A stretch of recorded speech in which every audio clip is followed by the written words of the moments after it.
Why do 80% of gardeners struggle with weeds? Because they haven't discovered no-dig gardening yet. Imagine a garden where you spend less time digging and more time harvesting. Sounds like a dream, right? No-dig gardening is your key to a sustainable, low-maintenance and incredibly productive garden. By layering organic matter like compost and mulch directly on the soil, you'll boost soil health, reduce weeds, conserve water, and save tons of time and energy. Plus, you'll be supporting biodiversity and preventing soil erosion. It's a win-win. Whether you're a seasoned green thumb or just starting out, no-dig gardening, cultivating abundance the natural way. By Jovan, Hutton, Pulitzer, has all the expert insights you need, my little EO. From site selection to layering techniques, this book is your ultimate guide to a flourishing, eco-friendly garden. So are you ready to embrace abundance, freedom, and harmony with nature? Grab your copy today and start transforming your garden with no-dig magic. Why do 80% of gardeners struggle with weeds? Because they haven't discovered no-dig gardening yet. Imagine a garden where you spend less time digging and more time harvesting. Sounds like a dream, right? No-dig gardening is your key to a sustainable, low-maintenance and incredibly productive garden. By layering organic matter like compost and mulch directly on the soil, you'll boost soil health, reduce weeds, conserve water, and save tons of time and energy. Plus, you'll be supporting biodiversity and preventing soil erosion. It's a win-win. Whether you're a seasoned green thumb or just starting out, no-dig gardening, cultivating abundance the natural way. By Jovan, Hutton, Pulitzer.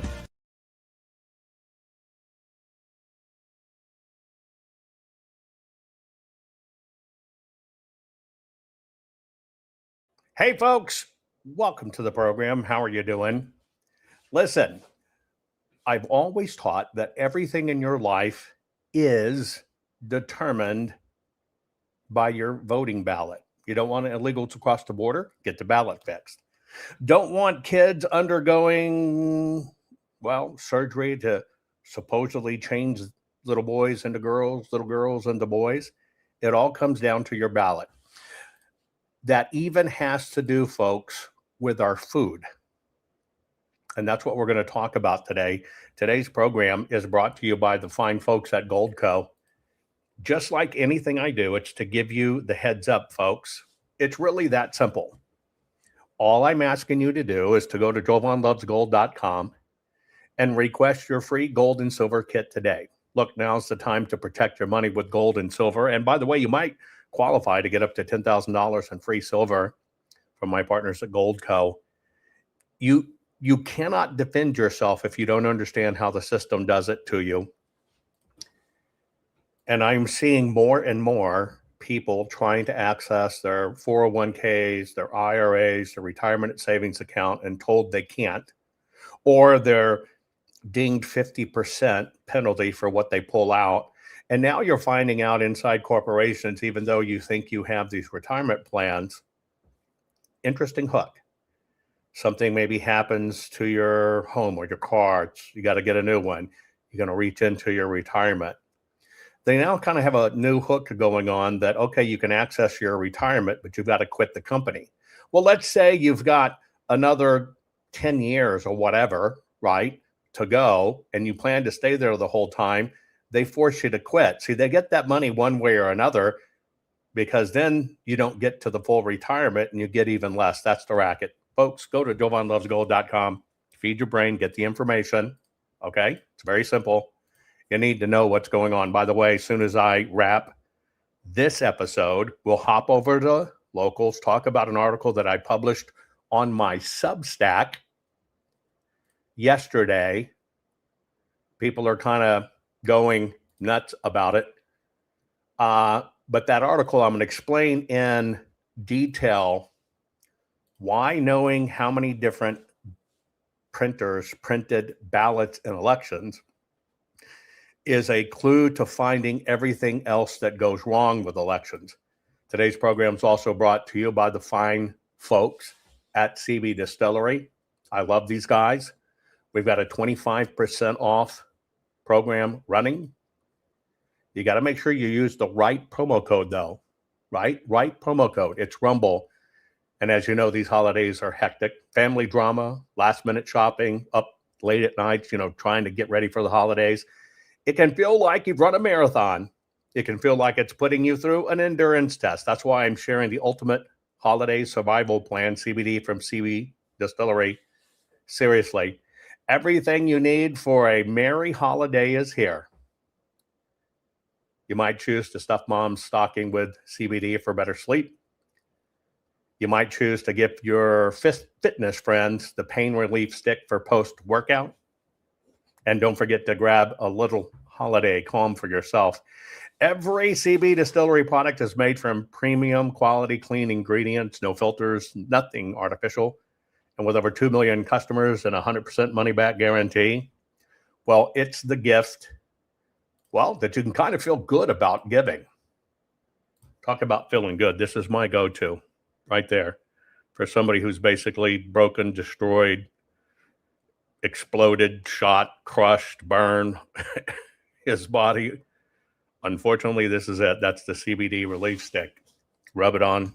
Keep it by my nightstand. The stuff works. Here, I'm going to give you a code.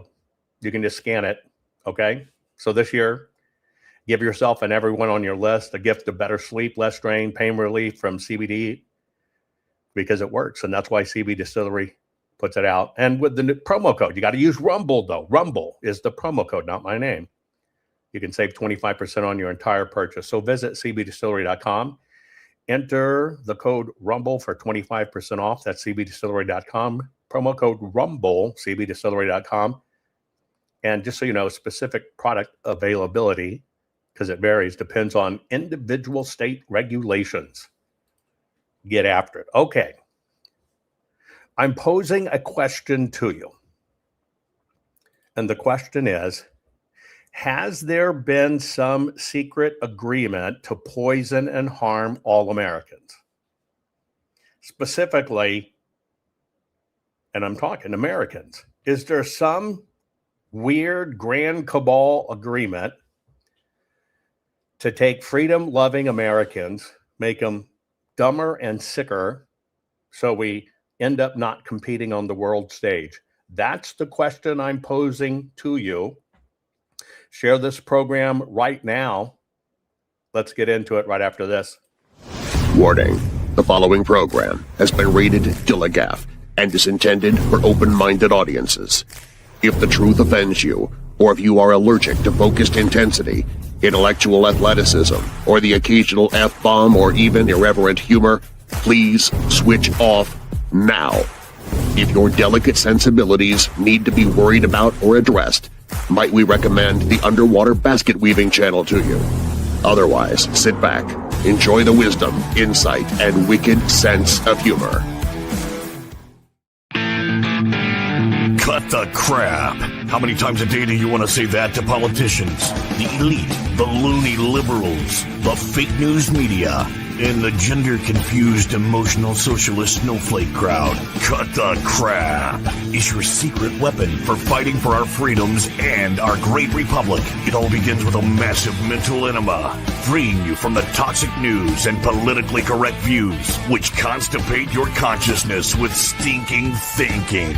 Your host, Jovan Hutton Pulitzer. He's known for calling out politicians and telling them to cut the crap. You've seen him on virtually every television network and listened to him on Coast to Coast Radio. And now he's here to help you learn to fight for America. Culture, race, and American politics. They all have one thing in common. They all need to cut the crap. Now, here's your host, Jovan Hutton Pulitzer.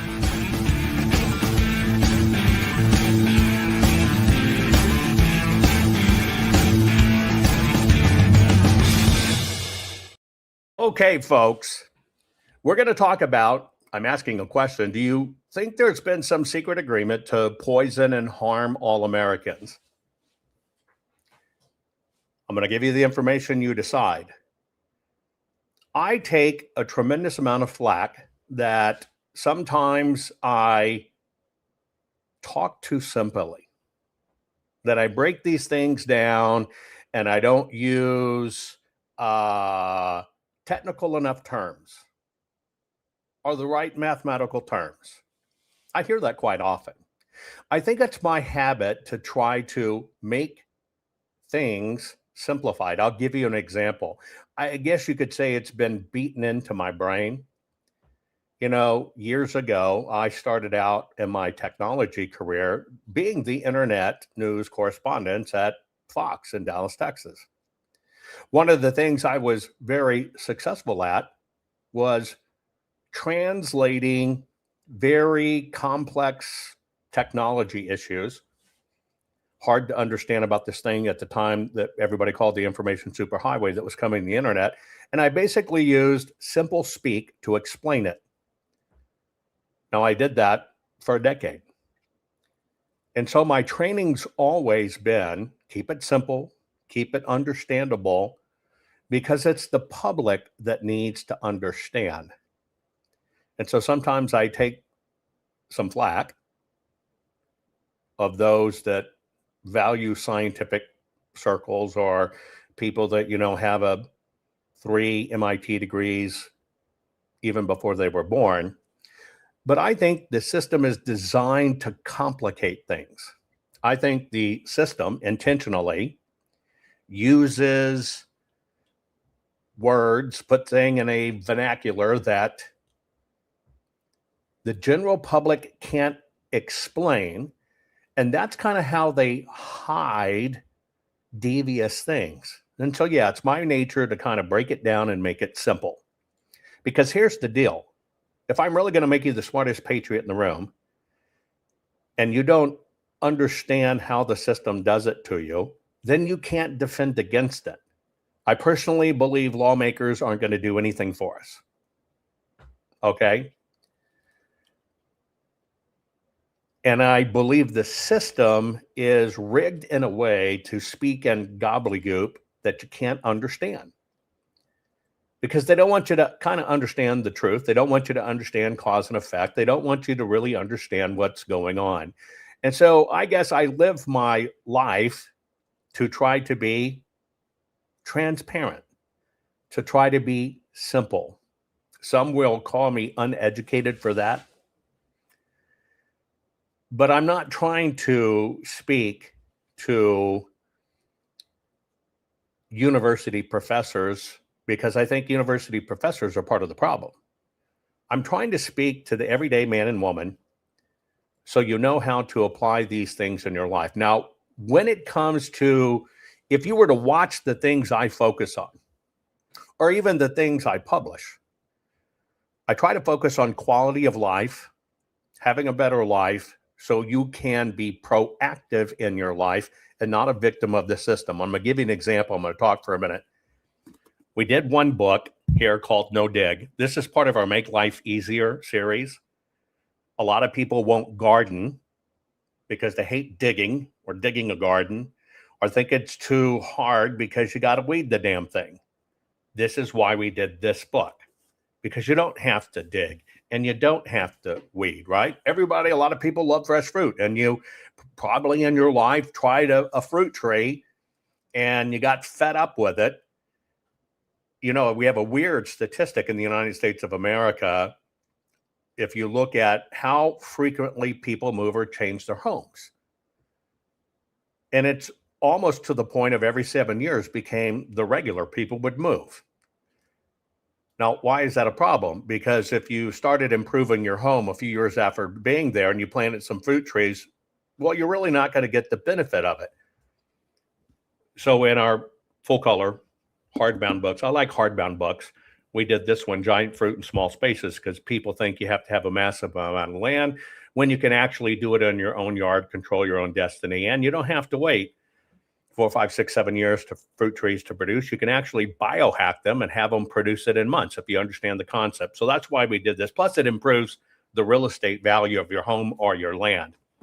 And then finally, we did this one called the Food Forest Bible, which I think is the most important one, is because you're going to have to understand how to feed yourself again.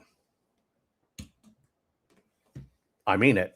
You are going to have to understand how to feed yourself again. And that's one thing that the system has eradicated from everybody. Look at college, even high school age kids. Don't know how to hunt, don't know how to fish, don't know how to grow anything, can't change a tire. That was all by design. Now, one of the things that I think is going on now is we're in a big design that I actually now believe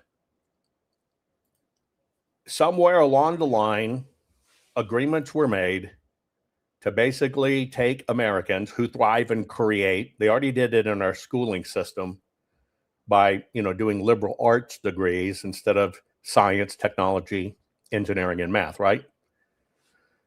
So we're basically pumping out idiots that can't do anything for themselves. I think this goes along with the drugging of our nation. I watch these trends because I try to identify them as they occur. And I can't help but look at everything, right? I'm just a constant researcher, just a constant researcher, nonstop. And we've covered some of these programs.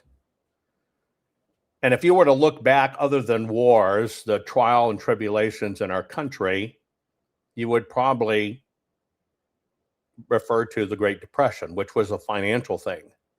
I personally, this is one of the books we have coming out soon, think that the new Great Depression is in fact the infection of depression. And so that's when sickness becomes the obsession or the cult, and that is the new Great Depression that we're in. But I think this was planned. I really do. So what we're going to do is we're going to unpack some of these themes one by one. I'm going to show you some things we'll kind of talk about that I believe indicate that this has been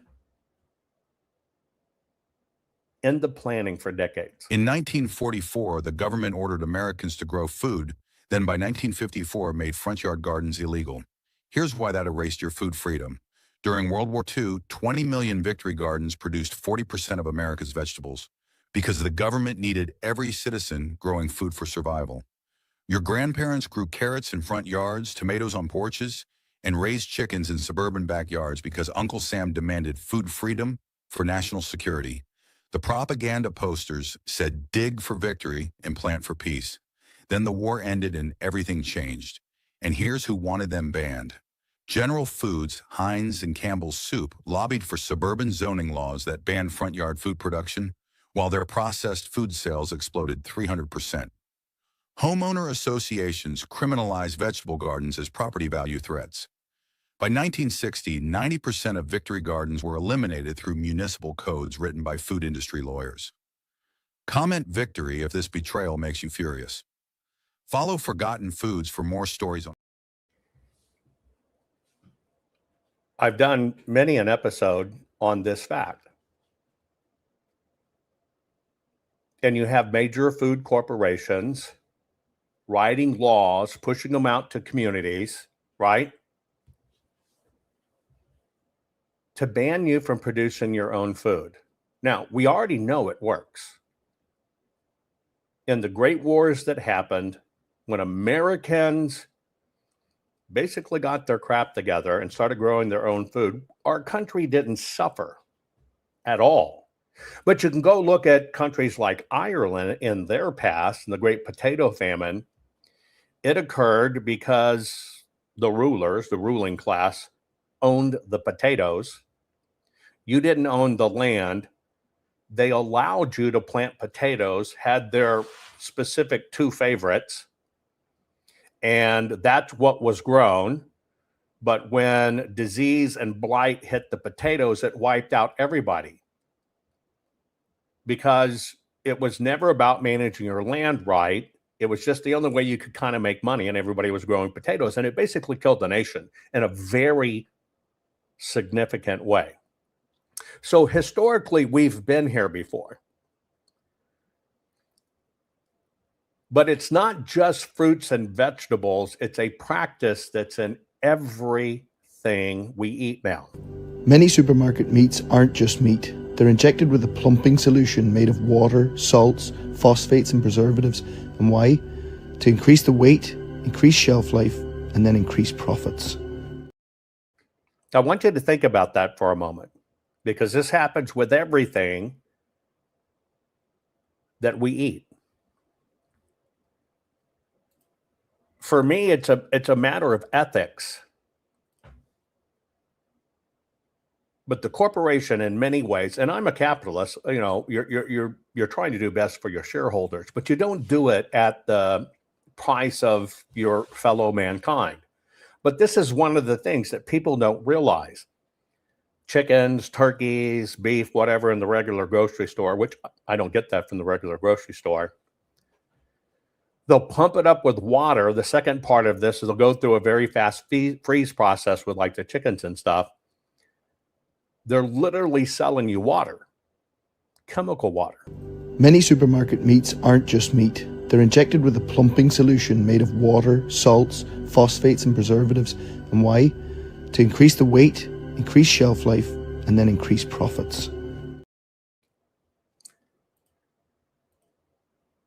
So from the corporate angle, I understand profitability, but when they're doing it, knowing they're poisoning us, when the system does it and know they killed the land and they're killing people, you have to ask, why does it keep on being allowed? Now, the answer, I think, is very obvious to all of us, because that too is profitable.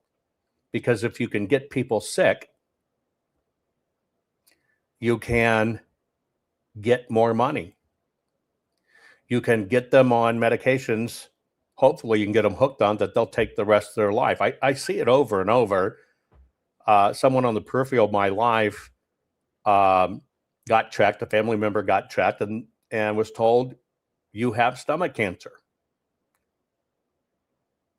And you immediately need to start doing, radiation, chemo, and all this stuff. Thankfully, they asked for other opinions.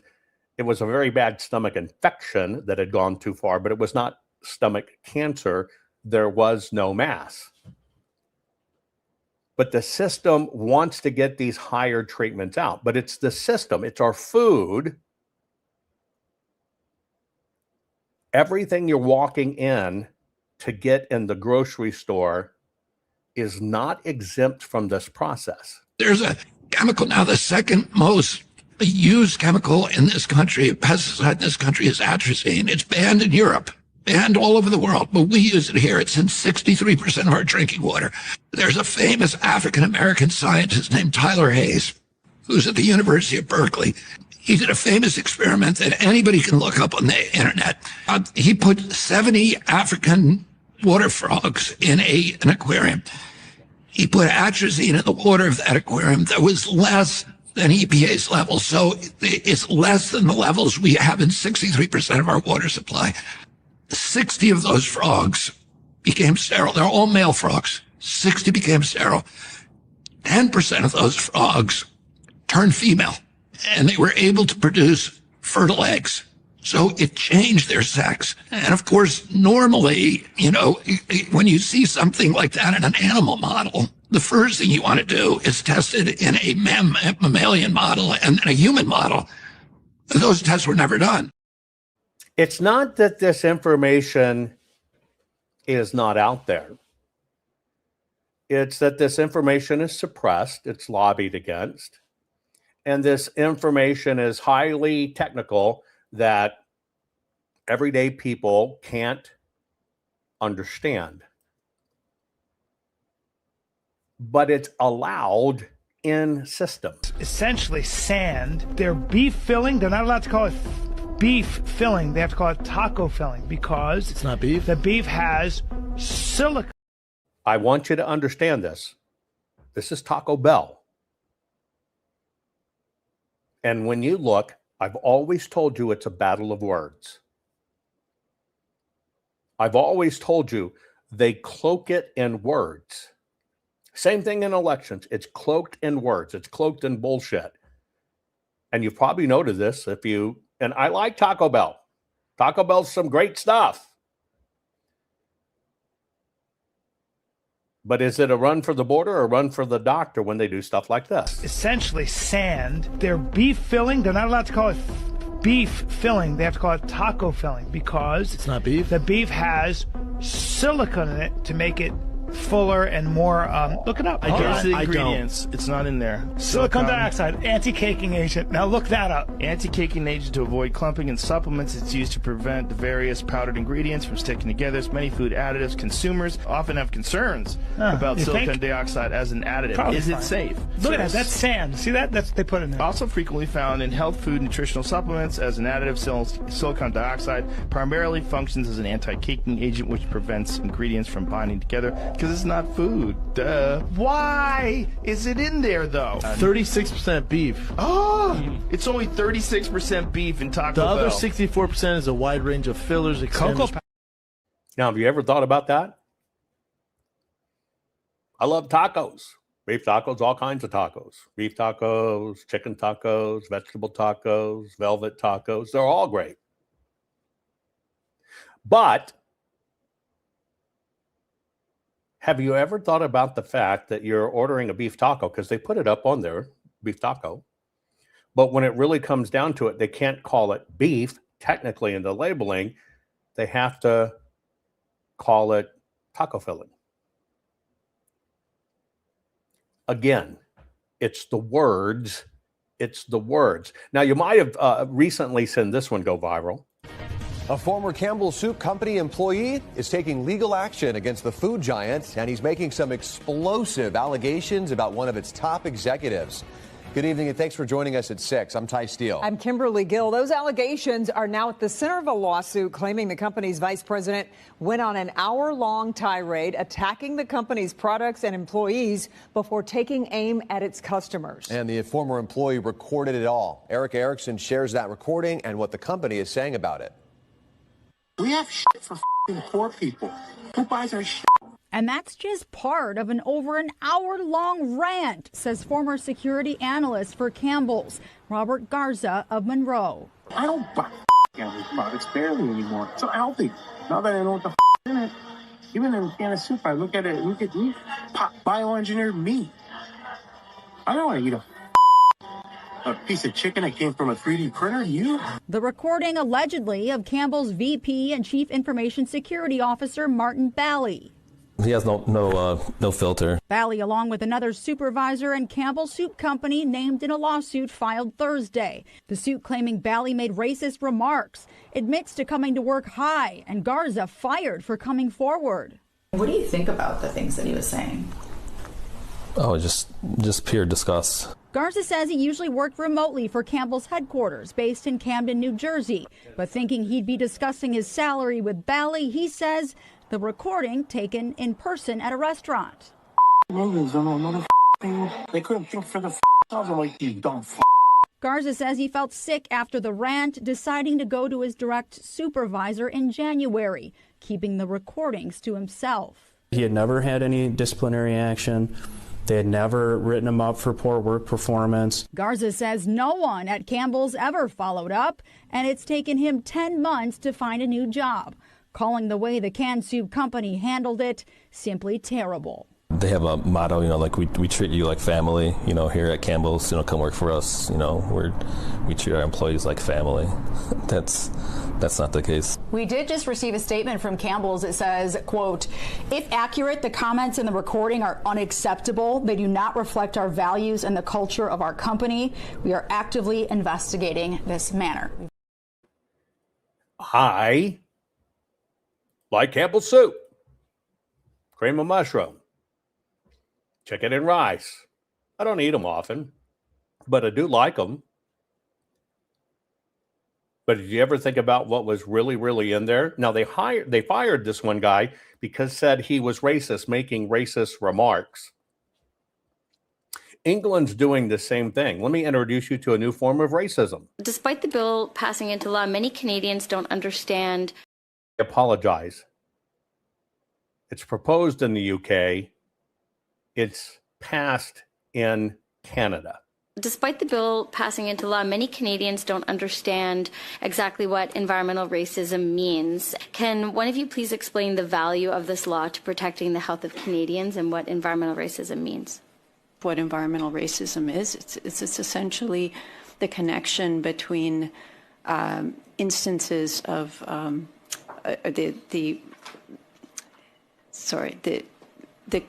it's the intersection between sociological and other factors and instances of adverse environmental conditions.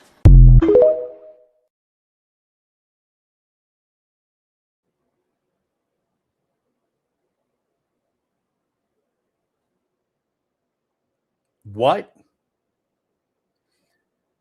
Again, I've always told you it's weaponizing words. Despite the bill passing into law, many Canadians don't understand exactly what environmental racism means. Can one of you please explain the value of this law to protecting the health of Canadians and what environmental racism means? What environmental racism is, it's essentially the connection between instances of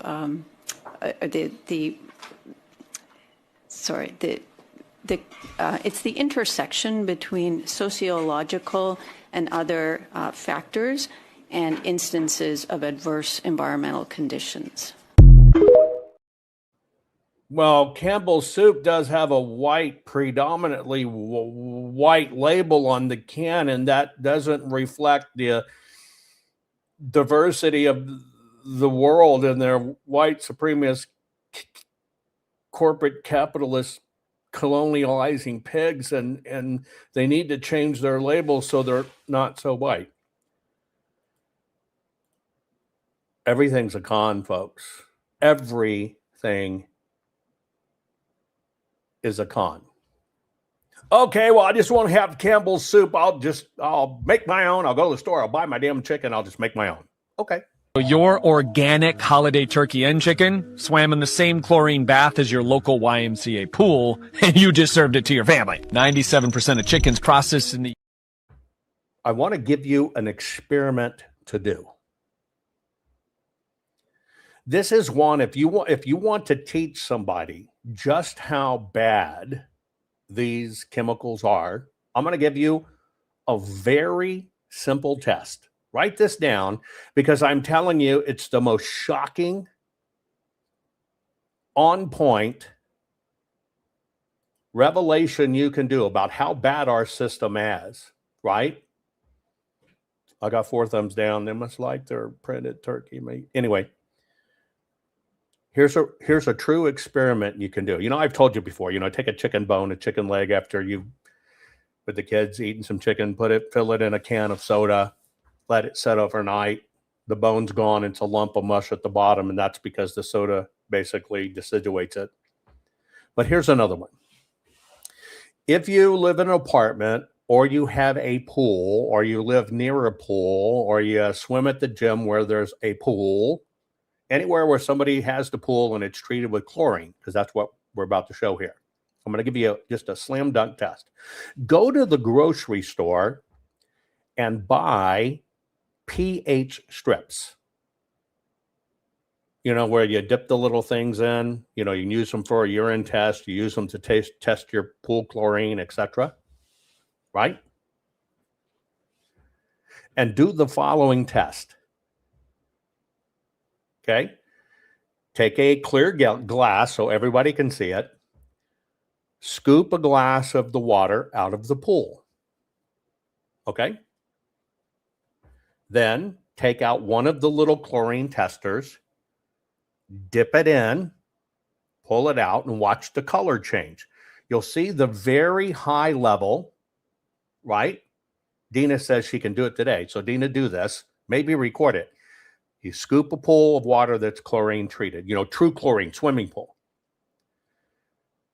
Same glass, only one glass of water. Dip the little pH strip in it and look at it and record the pH level.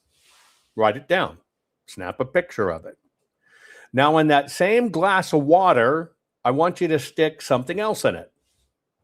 You don't need any more water. Use the same glass of water. And all I want you to do is to stick your finger in it.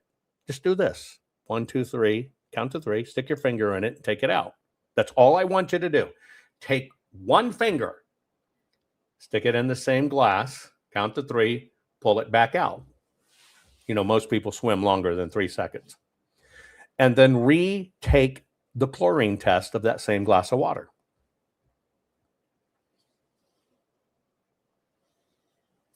The chlorine won't be there. Where did it go?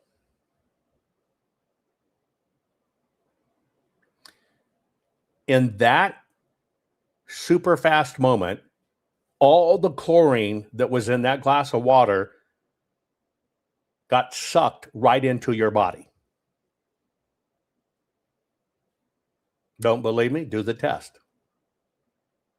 In that time, it got sucked right into your body. Bang. Now think about when you jump in a sauna or a public pool or whatever. Think about how much goes into your body, because you're damn sure sticking a lot more skin in there than one finger. And you're in there a lot longer than just 3 seconds. That is the truth of some of these chemicals. Now, why do I tell you that? That it'll be sucked into your meats and your joints and your fibers and everything else. Your organic holiday turkey and chicken swam in the same chlorine bath as your local YMCA pool, and you just served it to your family. 97% of chickens processed in the U.S. are bathed in chlorine. And yes, that includes certified organic, you know, the premium stuff that we're all paying extra money for at Whole Foods or Erewhon. Here's why. Industrial farming processes thousands of chickens in the same bath. If one bird's carrying salmonella, it spreads to the entire batch. So the USDA solution, well, we will mandate a chlorine bath. Chlorine-washed chicken is banned in the European Union for good reason. They looked at the process and said, yeah, I'm out. But here in the States, federal regulators don't even disclose. Companies put whatever they want on the label. It's crazy. So you have no idea that you're buying pool chicken or turkey on Thanksgiving. So what can you eat? Look for both air-chilled and pasture-raised on the package. The birds live normal lives and then they pass into the afterlife in a cold chamber, which is the most humane way to do it. No cross-contamination, no chemical residue, just real chicken that hasn't been marinated in cleaning supplies. I'm Drew Canoli. Think about that. Just think about it. Most of these things come under the guise of, we've got to protect you. We've got to do what's right.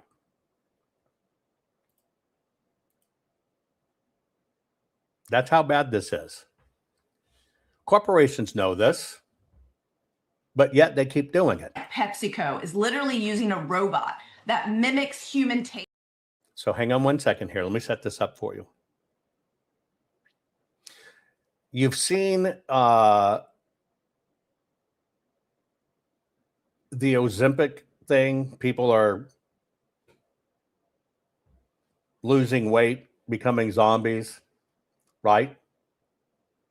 The chlorine one on chicken is not disclosed on the label, by the way. It's all poultry in every 100% supermarket, right?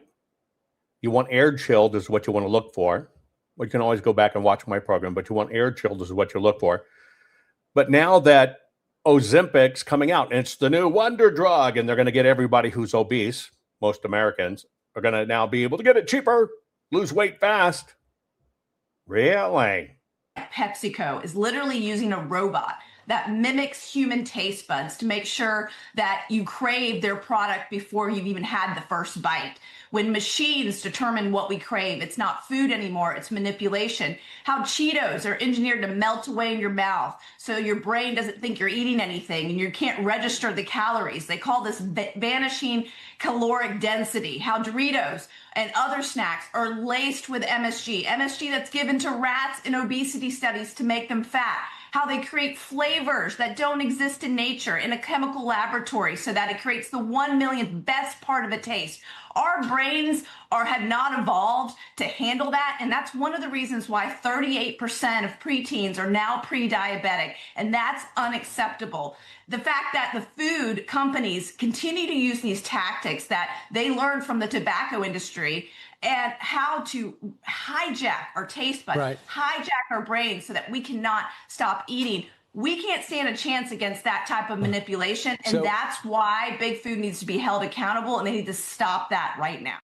But big food is big money. The reason I told you about Ozempic, because the new thing that's coming out are foods that are chemically designed to work around what makes Ozempic work. Now, if that's not an absolute proof that they want you sick, addicted, and remember, she says kids are getting diabetes. That's just another diversified revenue stream. Why would you engineer foods that way other than consume, consume, consume, consume? Why would you now engineer foods to get around the Ozempic effect unless you need people addicted and obese? Because it's a revenue stream. And it's even in some of the places I actually love. I try to stay away from fast food, but damn, I love Chick-fil-A. Don't you love Chick-fil-A? They're the bomb. What did moms across America find after testing Chick-fil-A sandwiches? We found an aviary contraceptive in them, narcobazine, in Chick-fil-A sandwiches. And so we are extremely concerned about people who have been eating Chick-fil-A, because we know it's quite addictive. So not only aviary contraceptives in there, but they just brought back antibiotic chicken. So after we put out that information that we found an aviary contraceptive, they took away the phrase that they have, which is no antibiotics ever. They took it down off their website and they put up no antibiotics important for human health.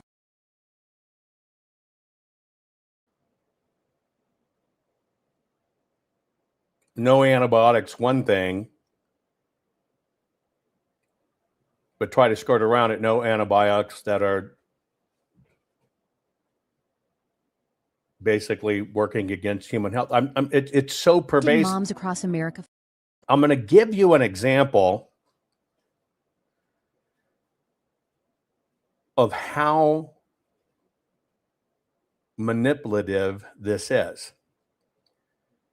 And everything's political, folks. If you want to fix this, we've got to fix the ballot. That's the core issue. We've got to fix the ballot. But I'm going to show you one incredible analogy that will help you understand how all of this is organized to create chaos and to keep people uninformed. And to do that, I'm going to use our education system as an example of how this manipulation works. Watch this. Why is it that public schools only teach about the transatlantic slave trade? They don't teach that there was slavery in the Ottoman Empire, that it lasted for 600 years and 5 to 10 million people were enslaved. Yes, I'm using an education example. I'll let it roll completely in a minute. But see, there's no value in the truth. It cannot be used politically. But if they can keep you away from the truth, then they can continue to control you.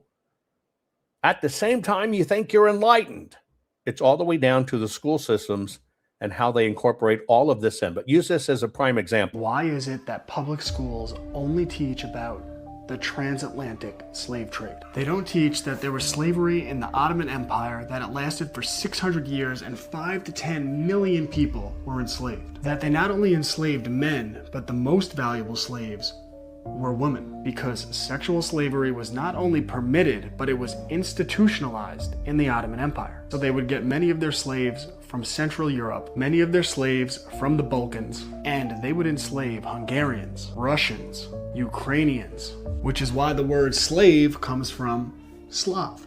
And why don't schools teach about the trans-Indian slave trade, which lasted for over 1,200 years and enslaved 4 to 10 million people? Or the trans-Saharan slave trade, which lasted for over 1,200 years and enslaved 9 to 17 million people. All of which ended, ready for it, not before, but long after the North Atlantic slave trade. And yes, chattel slavery was practiced in all of these places. In fact, in 1776, the majority of countries in the world practiced chattel slavery. And where Europe and the United States were early in abolishing slavery, it went on much longer in the Middle East, in Africa, and in places like China, Thailand, and Mongolia. And if you went back to 1776, you would find 90 to 95% of the countries in the world practiced slavery. And that had been the norm for thousands of years. And the United States of America banned slavery in 7 states when the rest of the world had only banned it in 7 countries. And the reason this isn't taught is that everything in school is framed through a Marxist lens of oppressed versus oppressors. So they intentionally teach our history out of context, which is a form of brainwashing that is designed to make dividing and conquering society easy. Because absent of historical context, it allows them to frame the United States of America as some uniquely evil place, when in reality it is Britain, the United States of America, and the West that is responsible for driving the institution of slavery into extinction. You could learn more about that in my previous video. And this is why you have to realize all of this goes hand in hand. It's a con. Every single bit of it goes hand in hand. Every single bit of it is a manipulation to create chaos, to keep people divided. Because if you can keep people divided, not united, if you can create chaos and confusion, you can control people. And you can always say, well, you're oppressed and we're going to set you free. This is the tactic. This is why we don't have any truth. I'm going to take a quick break. I'm going to show you some stuff you need to know about Bill Gates. I'm going to show you stuff about how the legal system's doing this. It's a little hidden secret of what the government's doing to farmers. It's getting out of control. We're going to talk about bioengineered foods. Share this right now. A lot more coming. Hang tight. Be right back. Would you ever eat government vaccines? Feed your family hormones or antibiotics? Never ever do that to your family. So why buy beef the same way you've always bought beef? You're buying meat glue bonded, hormone filled, antibiotic riddled grocery store meat. Say no to supermarket medicated Franken meats and say hello to nevereverbeef.club. Always 100% USDA prime or high choice. That's restaurant grade. Never Ever is not ever just select beef or even standard or ungraded store-branded meat. It's simply the very best cut and tasting steak you have ever had. We have never ever given our herd hormones, antibiotics, or even mRNA vaccines. Never ever. Pure blood genetics. We've raised our herds this way for over 30 generations. They simply have never, ever had antibiotics, hormones, or killer vaccines. Grass-fed the way nature intended, in almost 500,000 acres of high pasture environments. Finished off with non-modified feed crops we grow ourselves. We even own our own 210,000 square foot processing plant. And as an added bonus for our nevereverbeef.club members, we age our steaks in our state-of-the-art 780,000 cubic foot aging facility. Only top restaurants do that, so they can charge you $100 or more for a little bitty steak. We age our meat because we want you to have the very best restaurant quality USDA prime or high choice, pure blood, purebred beef at a price your family can afford in these financially challenging times. Sure, you can keep paying the price for supermarket cheap, standard, and ungraded store meat brands if you love feeding your family Franken meat. So never ever settle for less. Join our nevereverbeef.club. Take control of your health and your family food supply right now. Join nevereverbeef.club. We are real people with real families just like you.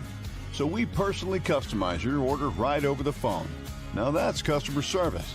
And there is absolutely no obligation when we call.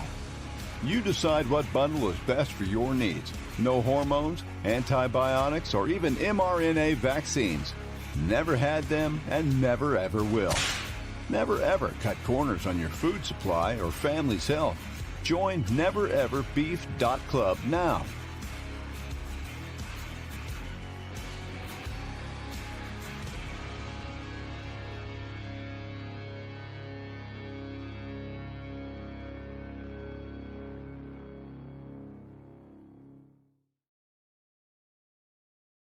saw some people when that ran asked, well, were these cattle born in the U.S. and the beef inoculated? You know, you inoculate beef against brucellosis, which is the killer in beef, and it's why they don't put buffalo, you know, close to cattle, or you don't want certain elk herds because they carry brucellosis. The reason I even endorse this product is because it's been controlled now, what is it, 34 generations of calves? They're going to get a brucellosis, right? You have to. You have to worry about it when they're out grazing. All the other injections, all the other stuff, it's not forced. They're doing it in poultry. Yes, it's hard to get away from that one. But this specific herd has been controlled the whole time. So you say, well, how did they get around it? And how do they do whatever? Because the company, 60,000 mamas, right? And so what happens is the babies stay with the mamas up in the mountains and feed. When the smaller steers, when the steers are ready to split out and get to a butcher state, what happens is they're brought down from the mountains and they're put on the company's feedlot. That feedlot is only using organic practices, not GMO stuff, to feed those cattle. It's not being sent out to a separate feedlot. Doesn't happen. And so they'll finish them off that way. And then literally from the feedlot to the factory to process it, a few hundred yards. That's it. To make sure that this could be done, the company dropped $700 million to build its own processing plant. To build its own FDA certified processing plant. Oh, by the way, because a lot of these hooks will come in with banks and stuff like that, the company paid cash to build the facility so it wouldn't even be hooked up in financial documents.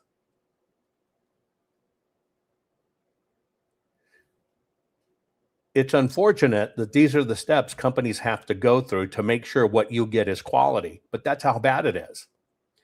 A lot of the shots you're thinking about, well, I got to have this and this. No, they'll be taken off of fields.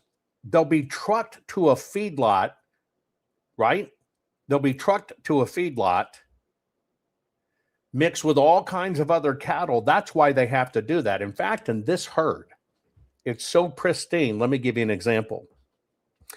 If a calf or a mama or whatever actually got sick and had to be medicated up to save, they'll do it. But then that cow or calf or whatever is sold. It's gotten rid of. It does not stay in the herd. They won't let the animal suffer. They'll heal it, inject it, won't stay in the herd. It completely gets away from everything else. It's so everything can be clean. That's why if you wanted even a bull from this herd, you're talking $500,000. It's the only herd in the world of this kind. But see, you've got to put the system together and understand why a lot of those things are injected or antibiotics is to keep them from dying, and they just run them through the food system. Never Ever Beef does not do that. And so there's a big difference, right? There's a big difference. I grew up, I come from a family that has thousands of acres of cattle ranching. And I've eaten some good beef in my life. I've never had beef like this. You can ask people in chat. This stuff's the bomb. It's all prime, the whole bit. But that's why I do it. Through even what I put on my program, it better be okay in my life and pass my muster test, or I'm not even going to do it.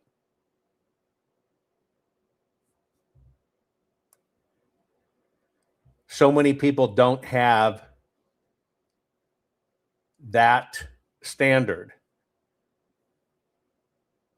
You only have to guarantee the herd's health. They're not required to get vaccines unless they've been exposed to antibiotics. You have a base vaccine, brucellosis. You've got to understand the cycle, right? The cycle that the system has built.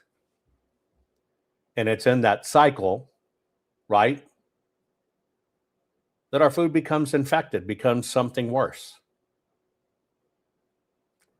When you control it, and you control it that far back and for that many years, it's the only way you can do it. Yeah, you could go right now and buy a cow and put it on your land and do it up, but it's still been in that system. If it's been anywhere at standard auctions or feedlots, it's been pumped up, and that's the system.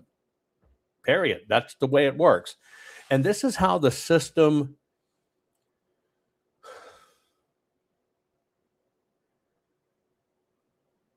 compromises us.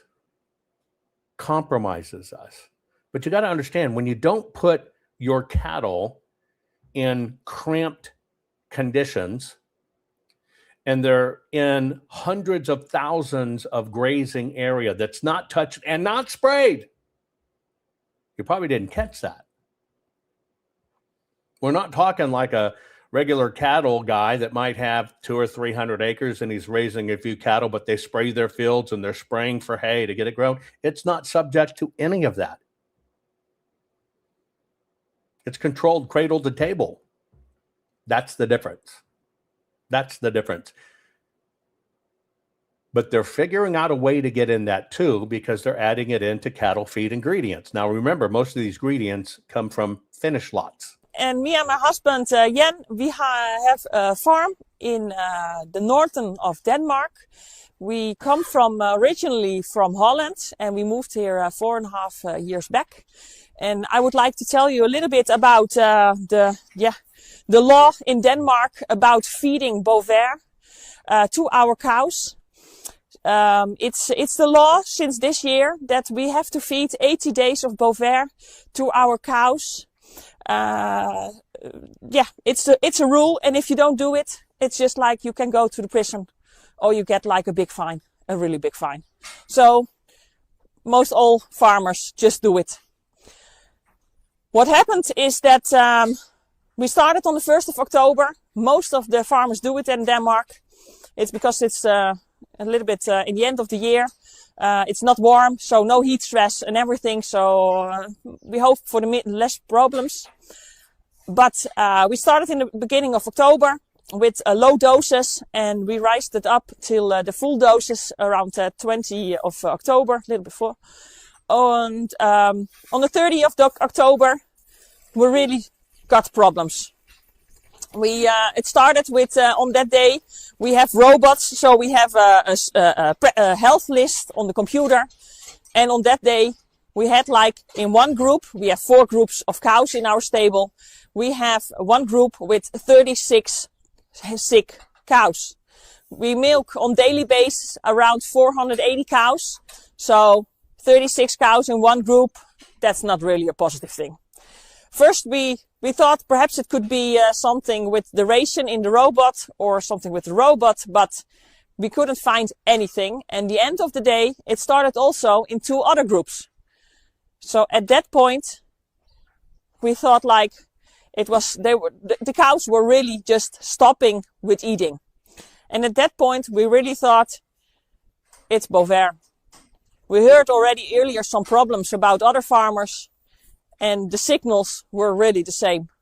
So we were almost, convinced that it was a problem with Bovaer we had at that point. So in the end of the evening, my husband and I decided we'll stop with feeding Bovaer because we cannot keep this. If this will continue, all animals get sick. On Friday morning, we had like 70 cows on our health list. And on Saturday morning, it was almost 90. And we already stopped since Friday morning. So you can understand the problems were still rising. On Friday morning, we had the first cow down. So they went to the sick box. On Saturday morning, we had 2 more cows down. On the afternoon, 1 more. On Sunday, we had also 1 cow down. And we are now standing on Monday at the last cow, just recently, just pulled out in half an hour ago, out of the stable. She can also not stand anymore. All have a lack of calcium, the ones who are laying down and just not eating. They just simply stop with eating. And we have a special powder, which we gave the whole weekend to all the cows who stopped eating. And we're pumping with them, with it. And, together with some vitamins, we try to rise, get them up with eating again. With most of the cows, that's working. So it is, some treatment for us, which is working. And we hope that it will really, stop right now, soon. Now, you're probably asking, what in the hell is Bovaer?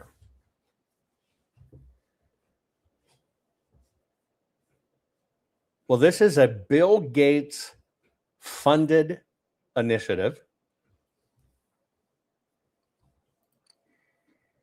It is something that was done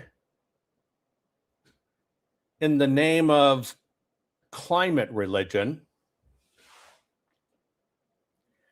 It's being mandated in countries because they've bought off lawmakers. You're going to flip when you find out what this is. And it all goes along with this bioengineering stuff. Be right back. This crazy world is telling you your sons can be daughters and your daughters can be your sons. When will the madness stop? Never. So you have to decide, will you comply or defy?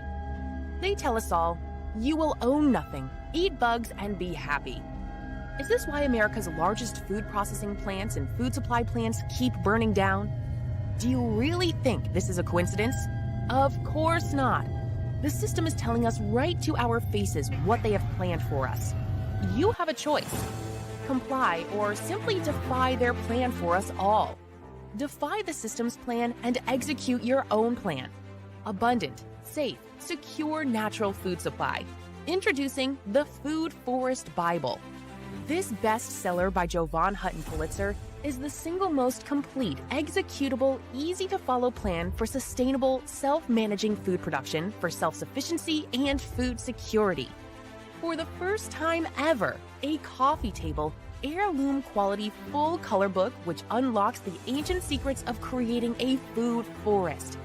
Imagine planting in a way which requires no digging, no pesticides, and creates massive ancient food abundance. No fooling.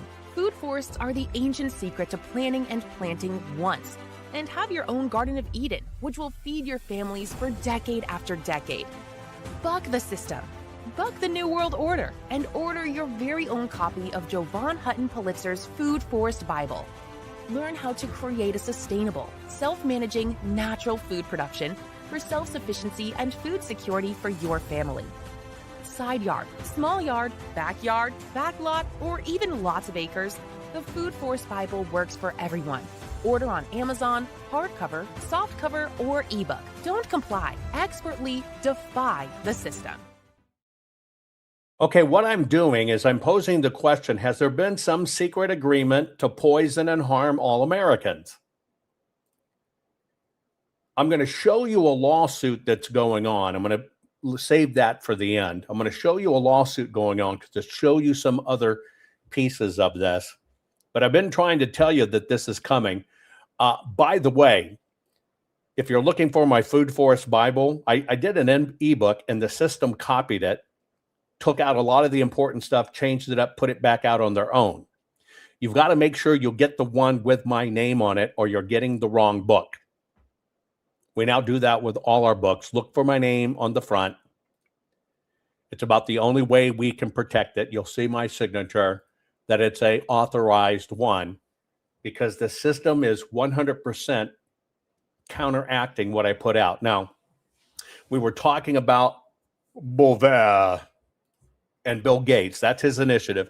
Now, imagine this is your life in dairy and farming, and all of a sudden you use this. And I'm talking within days, as she said, the cattle start dropping like flies. Well, what she was talking about is a Bill Gates funded initiative. And that's why I believe they tested in foreign countries and they didn't do it. It's called Bovaer. And here's the bottom line. It's designed to reduce the amount cows fart. Go back 5 years ago. 5 years ago, 6 years ago, I started telling you they're going to start taxing cattle. They're going to start taxing pigs. It's going to be done based on methane emissions. And it's a way to basically get people from having food supply so it can be controlled. And you understand that he also funded most of the synthetic meat. This product, Bovaer, that she was talking about, which destroyed her herd, is basically made, it's an additive you mix into the cattle feed to reduce cow farts. It blocks a specific enzyme that creates methane. In other words, it's just like the trans agenda. You're not a boy, you're a girl, let's change you. God was wrong. You're not a girl, you're a boy, let's change you. God was wrong. God didn't make perfect digestion in these animals because they fart methane. We've got to change that. We've got to play God. You get it? You get it? Of course, the FDA in the US, the EFSA in the European Union and the UK food standard agencies have issued opinion that it's safe for cows, workers, consumers, and the environment, and there is no meaningful, measurable detection in the milk. Cow farts. Cow farts. If we were eating food out of our own region or country even, no multinational would make money. Most people are not even aware that local food is more expensive than not even food, artificial processed food from the other side of the world, or even a banana or an apple that's been transported for thousands of miles will be cheaper in this completely artificial system. The costs are made completely invisible because we've also been told that we're too many people now to go back to the land, and we don't realize that we're being fed by bigger and bigger and bigger monocultures that are disastrous. They're anti-nature. They demand chemicals. They demand essentially a system that is so anti-life that after a certain amount of time, that land becomes a dust bowl, which has happened with industrial agriculture in country after country across the world. When you really step back and look at it, it's such a wasteful system. It creates such inequality and such human and ecological destruction. It's all about destruction. If we were eating... It's all about destruction.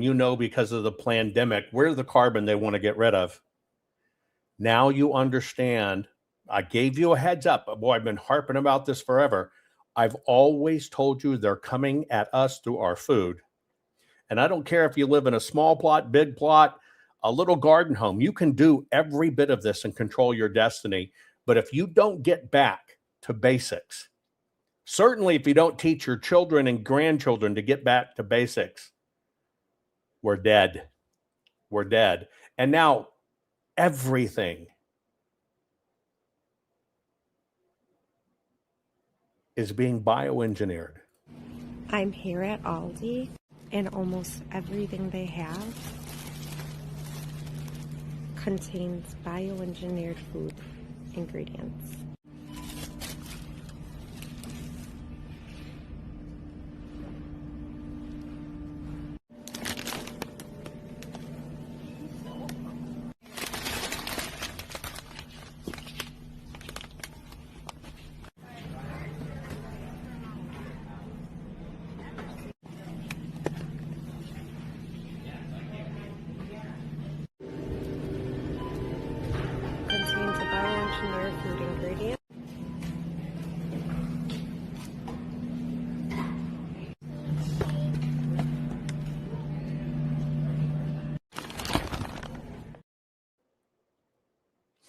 I think people need to, before I show you this last little bit, understand how evil this is. Let me show you one thing. Pesticides, are horrible. They kill your land and ground. If you were to look at our Food Forest Bible, one of the things that is in the book, let me just find an appropriate picture here. Hang on. Is what God made works. God made basically everything perfect. When mankind screws with the natural cycle of things or becomes isolated or whatever, you get, even what they have in Pakistanis, low IQ and just mentally deformed physically deformed kids. This is all about control. They have that closed control society where they control everything, and look what happens to the people. It's happening to us too. One of the things that I have in the Food Forest Bible, so you understand, because you got to get away from the chemicals, is God created specific bugs that are assassins in your garden. So you probably step on a lot of these bugs. You see them and go, damn it, they're eating my garden. They're eating my whatever. God made assassins. You see these little ladybugs, but they eat very specific things that eat your garden. All of that's in here. Every bit of it's in here to set yourself free to understand how it works. But the common denominator is everybody playing God. Not a little boy, it's a little girl. It's not a little girl, it's a little boy. Oh, cows were made wrong. They fart methane. We got to fix that. Every bit of it is about control. To engineer it, they control it. If you want to do some independent research on your own, farmers in India and all over the world have been using and growing rice for thousands of years. These companies go in, they get the most successful rice crops, they break it down to its DNA level, get the blueprint, patent that, and call it their seed. Give it a name, patent it, put it out. When the farmers get caught growing that particular one, which they may have grown for 1,000 years, the government finds them out of existence and seizes their land. It's all about control on every level. This last little bit you need to see, because even like I talked about, gardens being outlawed in your homes because of, homeowners associations, it is a constant attack on our system. It is a constant attack to take away your food independence.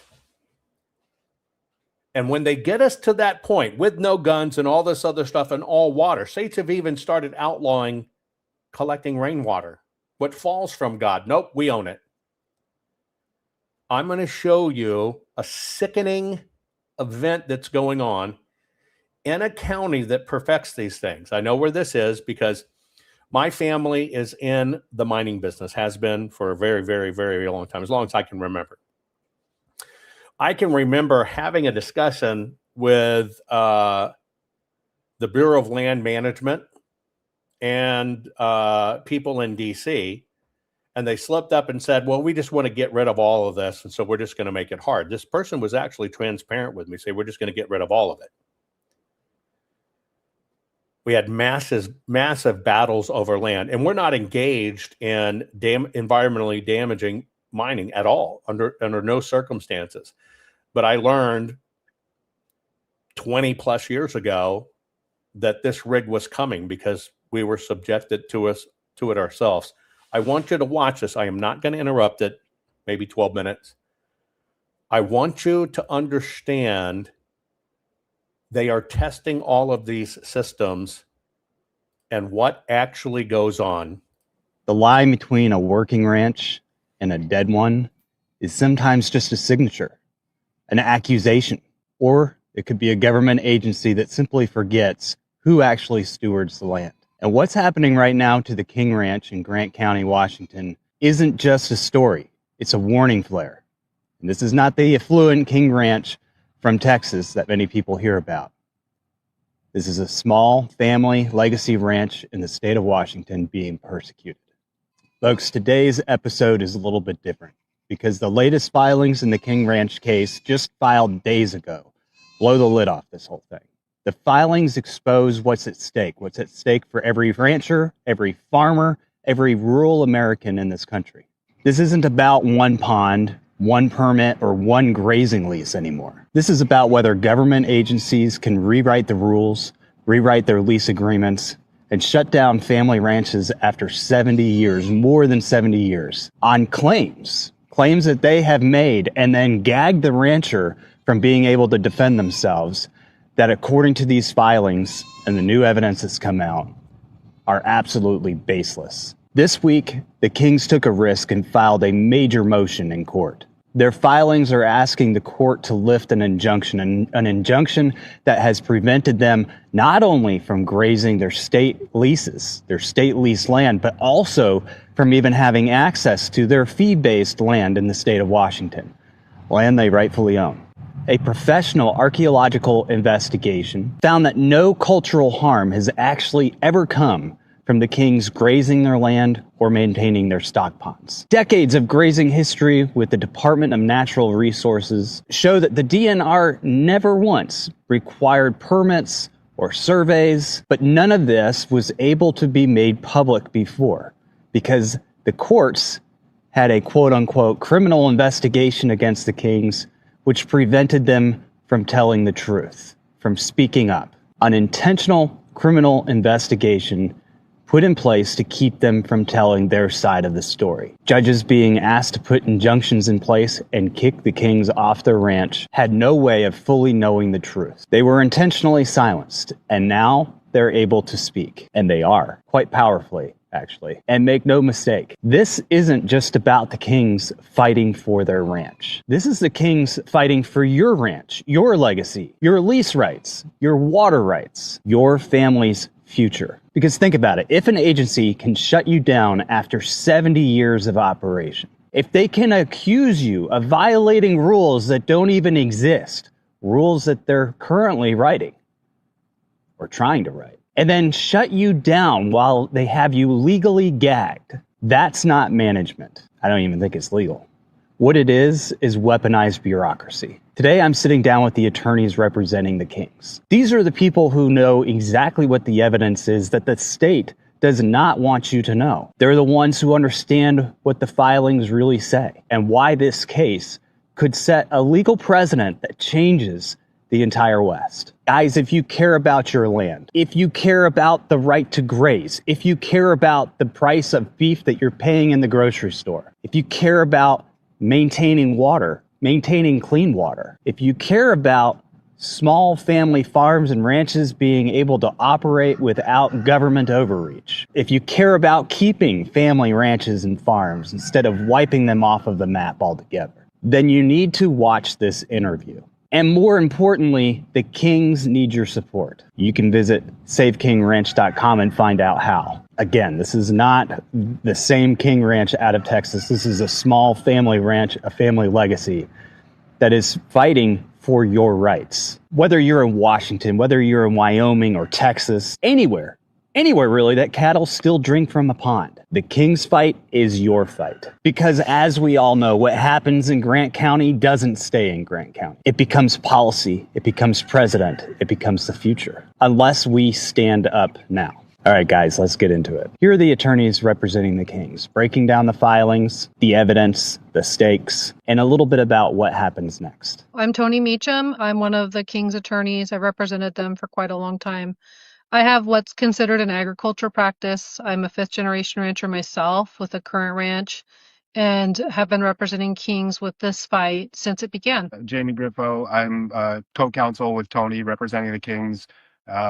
We've been on board since 2021. I'm an attorney based out of Friday Harbor, Washington, and I practice mostly land use and real estate and have had several successful lawsuits against Department of Natural Resources, but have never seen facts quite this bad. And when did this case actually begin? December 23rd of 2021. Yeah.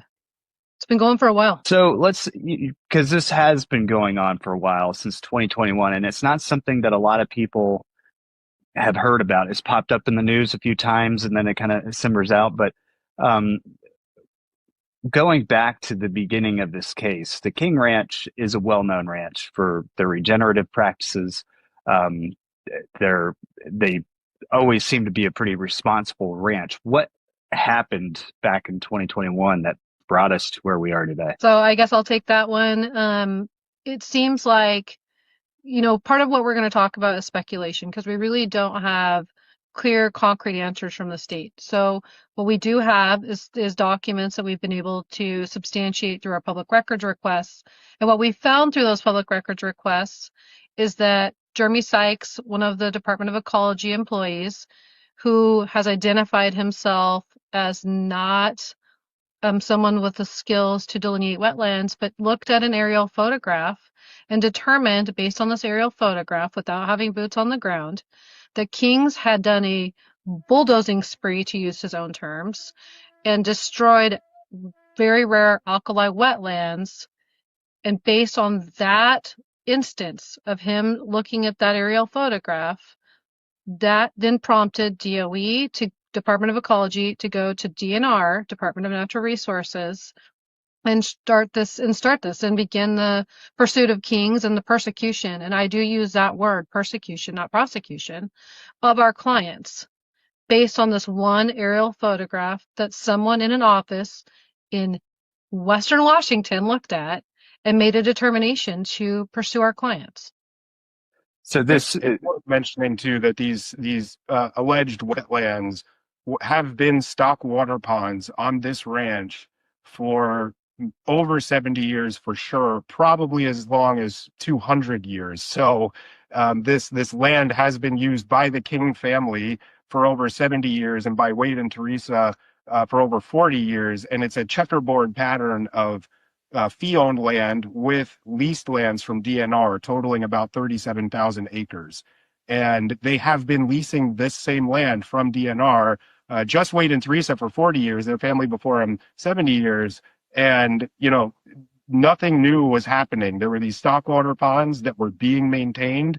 DNR had been out there. DNR had, it really actually praised them for being model tenants and stewards over the years. So this was just out of the blue. Someone at Ecology woke up and said, on the aerial photos, these look like they're regulated wetlands. And to Tony's point, that kicked it off. So, and I've seen at least one of the aerial photos that they published, and it didn't look like an area that was wetlands to me just because of how uniform it was, even before and after. It looked like something that was man-made at some point in time. But what you're saying is this did start from a photo, because that was one of the things that I had read different things about. It started from a photo. It started from, a random hiker complaint. But this was something that they looked at a photo and made this determination that these are wetlands. That's our understanding based on the records we've been able to gather through the public records requests. We've also heard the same thing you have, that it may have been a hiker that tipped Ecology off. And I use tipped very lightly because there's no tipping, right? Like Department of Natural Resources had been out on this ground. It was their ground, had been out on there for years and years and years. So clearly knew that the only source of water were these man-made stock ponds for not just livestock, but also wildlife. And I think that's an important point too, is that a lot of people look at these things and they think that that it's only benefiting livestock, but these ponds are also helping with the wildlife populations out there as well. And what ranchers are doing is maintaining that ecosystem in a way that otherwise wouldn't be as habitable as it is today. Right, and that really goes to the use of the word, right? It's stewardship, not ranchship. We're not talking about ranching just to promote our own ranch. It's stewardship because we're about the holistic approach and taking care of everything, not just ourselves. So Department of Natural Resources, they've been out there a lot. They've seen how this ranch has operated for, I think you just said 40 years plus the 70 years before them. So they've seen how this ranch has operated for decades. And they've never raised any concerns about this before. No, and what's really interesting is that we have state laws on the books that require DNR to engage with their tenants if they have concerns about environmentally sensitive areas. In fact, our state legislature, when they wanted to try to address how should we balance, the productive use of land for things like grazing with ecological protection, well, they passed these statutes that require DNR to engage with their tenants to come up with these plans about how to do the activities in these areas. And what's interesting here was that they actually followed this statute on the King's previous lease. They came up with a resource management plan, no mention of these particular wetlands that they decided to call them now. And sort of through that process, during the next lease period, they abandoned that altogether, mostly because they're like, look, Kings, you guys are doing a great job. You are taking care of this ranch so well. We don't even need to do this, was basically how the last lease ended. So, it's interesting that there's actually a statutory obligation for DNR to work with its tenants to solve these kinds of problems so it doesn't turn into this. Now, does the Department of Ecology have those same regulations, or is that just with the Department of Natural Resources? So Department of Ecology. Oh, sorry. Go ahead, Jamie. Go ahead. Yeah, so ecology has a bit of a different purview. They are operating under the Water Pollution Control Act, so they're trying to balance this idea of protecting water with all sorts of things that happen, including designated and beneficial uses. Now, to be really clear, the Kings have what's referred to as a vested permit-exempt stock water right. So by watering their stock at these stock ponds, as they have for many decades, they have established a senior water right to do this activity. And our legislature has declared that the use of that right, the exercise of that right, to be a designated and beneficial use under state water law.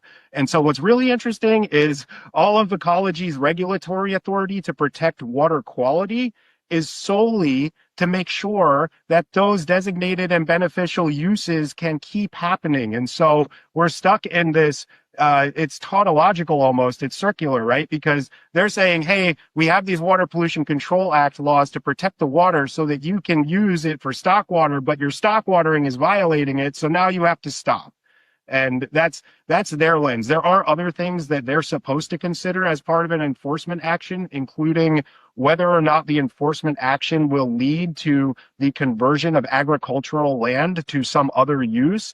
There's no evidence that they did that in this case. And I wanted to get into a little bit here in a second, because I want people to understand that a lot of the damage to the King Ranch, their operations has already been done. They went in and they canceled their leases.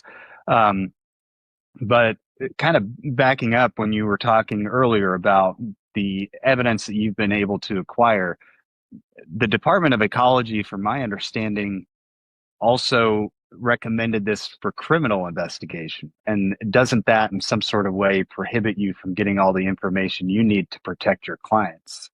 Right, and I kind of hit on that earlier when I said the evidence we've acquired through a Public Records Act.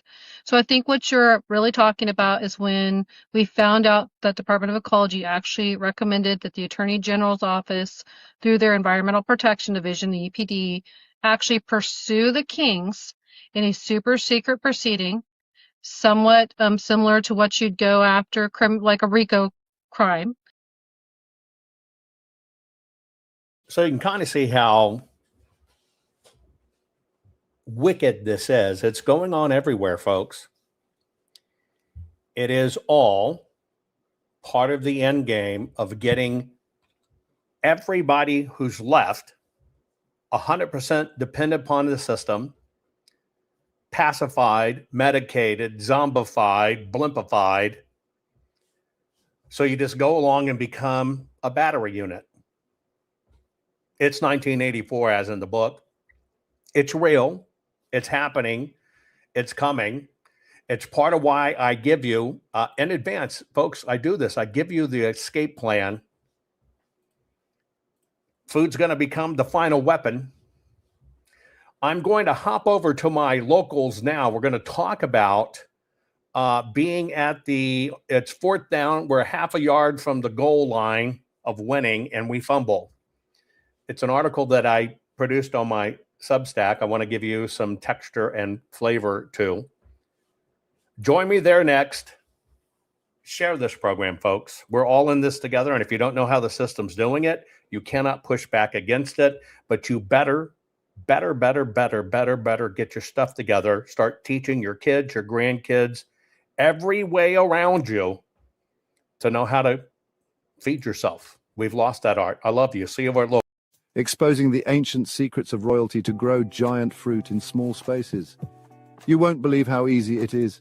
Hey there, fellow gardeners. Have you heard about Jovan Hutton Pulitzer's new blockbuster book, Ancient Secret for Growing Giant Fruit in Small Spaces? It's taking Amazon by storm. This isn't just any gardening book. We're talking about ancient methods once reserved for kings and queens, now revealed to the world. Yes, you heard right. Royal secrets for your backyard. Struggling with limited space? No problem. This book teaches you groundbreaking techniques to grow enormous, luscious fruits, even in the smallest of spaces. Imagine tricking fruit trees to bear fruit in months, not years, and growing produce up to 100% larger than what you find in stores. Sounds like magic, right? Pulitzer dives deep into history, uncovering how nobility ensured bountiful harvests. Now, these time-tested secrets are yours to transform your home garden into a paradise fit for royalty. Whether you're an urban dweller, a new homeowner, or an experienced gardener, this book has something for you. It's packed with practical tips and easy-to-follow methods. From enriching soil to perfect pruning techniques, you'll be growing giant fruits in no time. So why wait? Grab your copy of Ancient Secret for Growing Giant Fruit in Small Spaces now and start your journey to garden greatness. Your home is your castle. Let's make it majestic. Remember, gardening isn't just about plants. It's about connecting with history, nature, and your own little slice of Eden. Happy gardening.